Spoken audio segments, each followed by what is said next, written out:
अभी मैम आपने हमें बताया कि आयुर्वेद के ऊपर अभी हम बात करने वाले थे और हम स्टार्टिंग जो कर रहे हैं, आज जो स्टार्टिंग है, हमने आयुर्वेद के बारे में पढ़ा भी है। हम काफी सालों से पढ़ते आ रहे हैं, देखते आ रहे हैं, सुनते आ रहे हैं।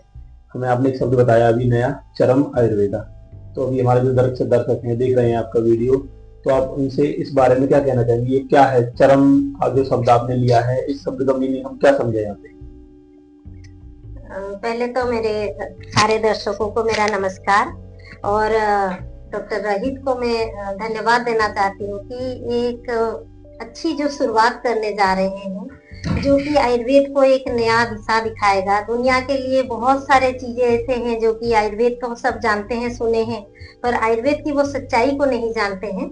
वो चीज भी सामने खुल के आएगा। तो ये बहुत अच्छी शुरुआत के लिए उनको बहुत बहुत धन्यवाद देना चाहती हूँ। तो आगे बिल्कुल चरम आयुर्वेद ये नाम रखने के लिए मैंने सजेस्ट की। उसके पीछे महत्वपूर्ण कारण है।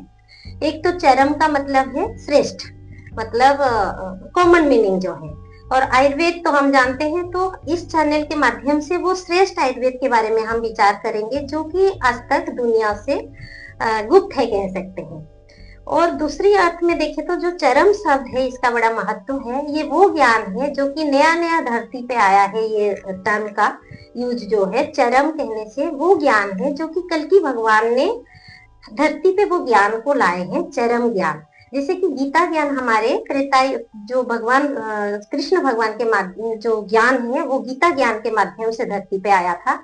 वैसे ही ये चरम ज्ञान जो है हमारी कल्कि भगवान जो हाल ही में हमारी 1955 से 2015 तक जो स्थूल लीला उड़ीसा के धरती पे कर चुके हैं, तो उन्हीं का ज्ञान जो है चरम है, जो कि आज दुनिया को पता नहीं इसके बारे में। वैसे संपूर्ण पता नहीं तो कहना गलत होगा। ये ज्ञान जो उनके भक्त में जो लीलांगी हैं उनको तो पता है, पर वो ये संख्या बहुत लिमिटेड, मतलब 1 लाख के अंदर सीमित है, उनको पता है इसके बारे में। पर ये जो उसका अर्थ असल जो ज्ञान, ये चरम ज्ञान करके भगवान का ज्ञान है, इसके बारे में लोगों को पता नहीं है। तो ये ज्ञान के बारे में भी यहाँ चर्चा होगी, क्योंकि हमारे चरक संहिता में एक श्लोक है उसमें कि जच्च अनुक्तम यह अपि अन्यत्र, इसका शाब्दिक अर्थ होता है चरक सूत्र स्थान 8वें चैप्टर में, जो यहाँ उक्त नहीं है वो अन्य जगह में ऐसे कुछ ज्ञान है, उसको भी हमें विचार में लेना है, उसको भी पालन करना है। तो उस तहत देखे तो ये जो चरम ज्ञान में भी भगवान ने वो आयुर्वेद संबंधित काफी ज्ञान का चर्चा की है। क्योंकि आयुर्वेद का शुरुआत थोड़ा देख ले तो आयुर्वेद हमारी मनुष्य सृष्टि से पहले आयुर्वेद की सृष्टि हुआ है, ये इतिहास में हम पढ़े हैं। तो ये तो बहुत सारे कल्प इससे संसार में हो गई है, सत्य त्रेता द्वापर कली इस तरह चलता रहता है। तो जब शुरुआत में मतलब महाप्रलय के बाद जो सृष्टि हुई संसार की, उस टाइम से पहले ही, मतलब पहले जो ज्ञान की उत्पत्ति हुई, वेद की उत्पत्ति, उसी में अथर्व वेद का एक उपवेद है आयुर्वेद, हम जानते हैं। तो उसमें आयुर्वेद जो ज्ञान है ये तो विश्व ब्रह्मांड का ज्ञान है। मतलब आयुर्वेद मतलब जीवन ज्ञान, तो जीवन संबंधित सर्व ज्ञान इसमें समाहित है। और इसका शुरुआत वहीं से हुआ था। जैसे कि ये इसमें सुश्रुत संहिता में एक श्लोक है, अनुत्पादैव प्रजा, मतलब प्रजा उत्पत्ति से पहले ही भगवान ने वेद के माध्यम से इनके लिए, प्रजा का मतलब मनुष्य, तो उनमें बीमारियां होने वाला है आगे, और उसका सोल्यूशन भी भगवान ने आयुर्वेद में दे रखा था। पर ये तो पूरा विश्व का ज्ञान है, पर साथ में हर युग में कुछ स्पेसिफिक ज्ञान की आवश्यकता होती है, वो भगवान अपने खुद लेकर आते हैं। तो वैसे कुछ ज्ञान भी जो है इस चरम के माध्यम से भगवान ने दिया है। तो उसका चर्चा भी हमें जहाँ आवश्यक पड़ेगी इसको करेंगे। और जो आयुर्वेद हम कह रहे, मैं अभी बता रही थी, जो चरम मतलब श्रेष्ठ आयुर्वेद की चर्चा करेंगे, जो आज तक हमारी सामान्य लोगों को पता नहीं है। हम जानते हैं आयुर्वेद कहने से ऑब्जर्वेशनल साइंस कोई बोलता है, कोई बोलता है 5000 6000 साल पुराना साइंस है, पर असल जो आयुर्वेद है हमारी, ये भगवान ने अथर्व वेद के उपवेद के हिसाब से, या फिर इसको हमारे काश्यप ऋषि ने पंचम वेद भी माना है। तो वो ज्ञान है जिसमें कि हर ज्ञान है, हर मतलब आयुर्वेद को एक सेंटेंस में मैं कहूँ तो Ayurveda is a complete medical science having every emergency. तो ये संज्ञा आयुर्वेद का कोई नहीं बोलता है। क्योंकि हम ये सोचते हैं कि जैसे बाकी कोई भी साइंस कंप्लीट नहीं है तो आयुर्वेद भी कंप्लीट नहीं है, पर ये गलत है। आयुर्वेद अपने आप में संपूर्ण विद्या है, क्योंकि हम हमें सृष्टि से पहले ही भगवान ने इस ज्ञान की सृष्टि कर दिए थे। तो ये अल्टरनेटिव साइंस कैसे हो सकता है, ये ऑब्जर्वेशनल साइंस कैसे हो सकता है।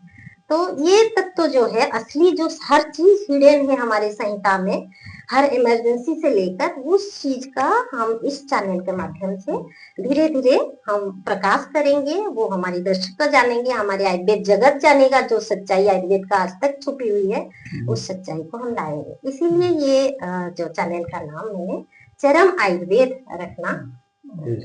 जी मैम ने अभी बताया आपको सारे जो मीनिंग है उससे आप समझ ही गए होंगे कि चरम आयुर्वेदा क्या है।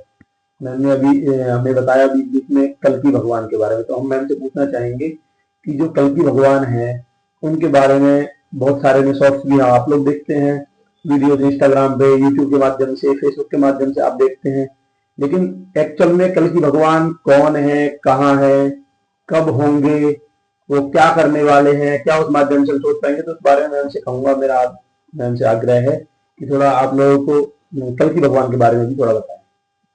बिल्कुल, बहुत आवश्यक चीजें हैं। कल्कि कहने से अभी पूरा संसार कल्कि भगवान हो रहा है, और बहुत सारे वीडियो ऐसा है जो कि गलत ज्ञान फैला रखे हैं। पर असल जो कल्कि लीला उड़ीसा के पावन धरती कटक जिले में एक महंगा नामक स्थान है, वहां भगवान की लीला हो चुकी है।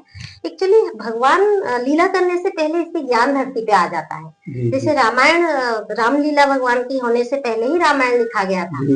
महाभारत से पहले ही व्यासदेव ने ये लिख दिए थे, ये महाभारत ऐसे ही होगा करके, कृष्ण भगवान का लीला सब कुछ। तो ऐसे ही भविष्य मालिका करके ज्ञान है। आज से 600 साल पहले उड़ीसा में पंच संत के माध्यम से, वो पंच संत कौन है, जो कि भगवान जगन्नाथ के 5 अंश स्वरूप जन्म लिए थे, और भगवान ज्ञान बोल रहे हैं और वो लिख रहे हैं। इस तरह की ज्ञान लाखों संख्या में ताड़पत्र पोथी या तांबे की पोथी में वो ज्ञान उड़िया भाषा में लिखा गया था। उसको भविष्य मालिका कहा जाता है, मतलब भविष्य में होने वाले ज्ञान को एक माला की तरह गूंथा गया है लाखों संख्या में, तो उसका नाम है भविष्य मालिका। उसमें ये सारे प्रमाण लिखा है कि भगवान कहाँ जन्म लेंगे, कैसे लीला करेंगे, माता पिता का नाम क्या होगा, और ये चीजें जैसे लिखा था वैसे ही लीला हुई है। ये जो कल भगवान का कल की लीला जो है, वो भगवान केशव नाम से अवतरित हुए थे धरती पे, केशव उनका नाम था। और 60 साल तक जैसे वहां लिखा था, वो उसी हिसाब से 60 साल उन्होंने लीला किया है, क्योंकि हर युग में निर्धारित होती है। जैसे हर युग के अंत में भगवान आते हैं। जैसे हमारी गीता में हम जानते हैं, यदा यदा हि धर्मस्य ग्लानिर्भवति भारत अभ्युत्थानम् अधर्मस्य तदात्मानं सृजाम्यहम् परित्राणाय च साधूनां विनाशाय च दुष्कृता धर्म संस्थापनार्थाय संभवामि युगे। तो भगवान खुद को अवतरित करते हैं, ये सच्चाई है। बाकी कोई माने ना माने, ये सच हम जानते हैं। भगवान जैसे सतयुग के अंत में भगवान वामन अवतार में आए थे, और त्रेता के अंत में भगवान राम अवतार में आए थे, द्वापर के अंत में भगवान कृष्ण अवतार में आए थे, और कली के अंत में भगवान केशव नाम से ही आए हैं। और ये प्रमाण वहां लिखा है, और ये 10 अवतार केशव नाम से ही आया है, इसका भी प्रमाण वेद में है। और ये भी एक वर्षन है, सर्वदेव नमस्कारम केशवं प्रतिगच्छति, ये वेद का वाक्य है। जिसको भी हम नमस्कार करते हैं वो केशव के पास जाता है, और ये वही केशव जो अंतिम समय में, कली के अंतिम समय में आए हैं। और उनका लीला जैसे ये निर्धारित था, आयु भी और उसका कुल भी निर्धारित था। जैसे वामन अवतार जो है वो ब्राह्मण कुल में आए थे। हर युग में एक कुल का भगवान ने उद्धार किया है। तो ब्राह्मण कुल में सत्य के अंत में, त्रेता के अंत में भगवान क्षत्रिय कुल में राम अवतार में आए थे, और द्वापर कुल के अंत में भगवान वैश्य कुल में आए थे कृष्ण भगवान, और ये उन्होंने शूद्र कुल में ही आया था उड़ीसा में। और उनका आयु भी निर्धारित था। जैसे वामन अवतार का आयु था, जैसे यहाँ से ले तो ये 60 साल, 1955 से 2015 तक 60 साल तक इनका लीला, स्थूल लीला था।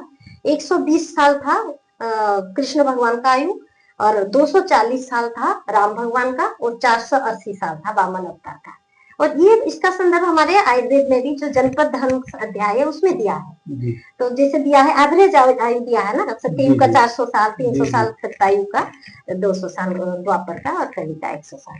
तो ये सब पहले से ही निर्धारित था। और बाकी तो अद्भुत लीलाएं हुए हैं। आगे तो संसार में सबके पास पहुंचेंगे। भगवान तो छुपने के लिए नहीं आए हैं, भगवान आए थे सत्य युग का स्थापना करने के लिए, सत्य सनातन युग का स्थापना करने के लिए।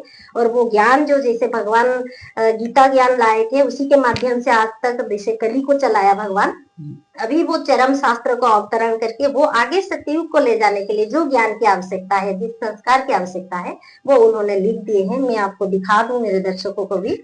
ये ओडिया भाषा में लिखा है, पर उसके ज्ञान ट्रांसलेशन भी हिंदी में हो चुकी है। चरम इसी का नाम है। इस तरह 50 वॉल्यूम है। तो इसके माध्यम से ही वो ज्ञान भगवान ने बोला है इस ज्ञान के माध्यम से कि गीता तो मेरा मुख की वाणी है, मैं तो तुझे अपने हाथों से लिख रहा हूँ रे चरम। इस तरह संबोधन करके भगवान ने लिखा है। और बाकी तो वो ज्ञान धीरे धीरे पहुंचेंगे, धीरे धीरे। ये गीता से वही बोले हैं भगवान, तो गीता से कम नहीं है, तेरा स्थान तो सबसे ऊपर है। क्योंकि वो ज्ञान आगे दर्शक जानेंगे, उसके बारे में ज्यादा और नहीं जाना चाहती हूँ, वो तो बहुत विस्तृत है चीजें। पर ये सत्य है कि भगवान की लीला हो चुकी है, स्थूल लीला, और अभी वो सूक्ष्म लीला चालू है उनका, अन्य भिन्न भिन्न रूप लेकर वो अपने, क्योंकि उनका काम तो सनातन धर्म स्थापना करना है। जब तक वो पूरा नहीं होगा, अभी धरती में आजू बाजू कहीं भी भगवान है, हम भक्ति से उनको महसूस करना चाहें तो ये हम महसूस कर सकते हैं। बहुत बहुत धन्यवाद मैम ने अभी जो आपको बताया। तो आज हमने जो बात की चरम आयुर्वेदा और कल की भगवान के बारे में बात की। अब हमें आपको अपनी नेक्स्ट वीडियो, जो अगली वीडियो हमारी आएगी, उसमें हम इमरजेंसी मैनेजमेंट इन आयुर्वेदा पे हम बात करेंगे। आज के लिए सिर्फ इतना ही, और मैडम का बहुत बहुत धन्यवाद हमारे साथ जुड़ने के लिए। सभी को नमस्ते।